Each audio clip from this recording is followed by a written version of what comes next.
everybody, good to be back with you. So we're looking at the inconjunction between the Moon and Mercury today and how that shows up in a composite chart between couples. So anytime we see an inconjunction in a composite chart, it's going to show us a theme of sacrifice. And then we look at the planets involved to tell us what type of sacrifice is that going to be.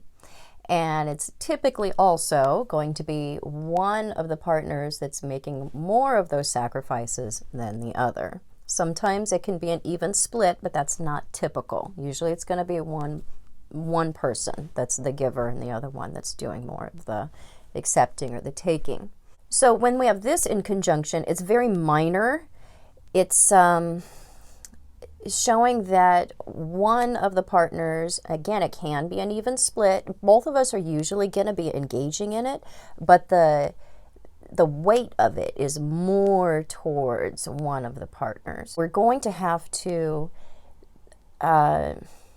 sacrifice some of our own daily desires or defer to the other person's ways of doing things in order to have a successful relationship, in order to further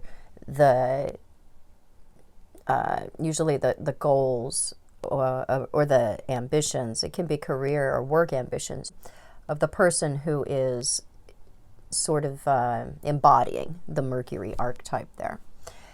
So it's a reasonable thing to expect that one or both of us is at times in a relationship going to have to put some of our own needs or feelings on the back burner so we can support the other person. That's a reasonable thing to expect. But again, when we're looking at inconjunctions in composite charts, we want to look at the cumulative effect of the sacrificing principle that's going on there. Is there more of that going on in other parts of the relationship? Do we have one natal personality or two, but usually we're looking for the one that is prone to sacrificial behavior? And then it shows up here, and that can lead to a lot of resentment because we're not likely to have more of a 50-50 split or something. We're at least engaging, maybe even like a 60-40. But when we get to something, it's like, 70%, where one of them is doing most of the sacrificing, the giving, the waiting, the back burning, then that's going to lead to some resentment. We want to look again at the natal personalities. That's really important to evaluate when you're looking at relationship composite charts. See if we have some sacrificial qualities in the natal personalities. Look into the composite chart and then see if we have other prongs of sacrificial types of behavior going on there. Do we have other inconjunctions that are occurring? Do we have the moon like in conjunct to Mercury and in conjunct to Pluto or Saturn or something like that?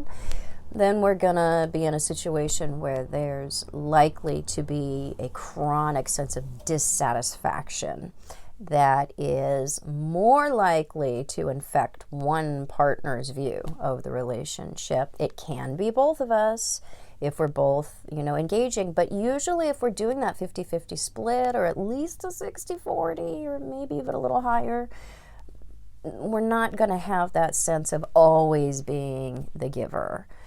And again, that's going to lead to some problems. So you're looking at just needing to make some reasonable concessions for each other.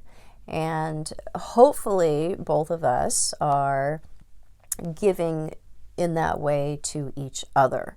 Because the ways in which we're going to approach daily habits, work, how we organize our life, that's going to be very, very different. And that's why there isn't a commonality. We're not going to be able to work that together or weave that together. One of us is just going to have to not do their own Mercury so we can both engage in the other person's Mercury, their way of doing things, their way of organizing things and approaching work and organization, all that business there. So it can be an annoying kind of thing in a relationship in a good relationship, even an average relationship, this is something that we can work with generally. But again, look at, is it a cumulative effect? And look at if we have one natal personality that is more geared toward identifying as self-sacrificial, because that's probably going to lead to some resentment on their part with this one. So it is what it is. Hope you enjoyed this. If you did, please subscribe to my channel. You can find me on the internet at truthandaspectastrology.com, Facebook, Instagram, social media at Truth and Aspect Astrology. I interpret all types of charts. And if you're interested in more content, more teaching videos, question and answer videos, live videos, check me out over at my website, truthandaspectastrology.com.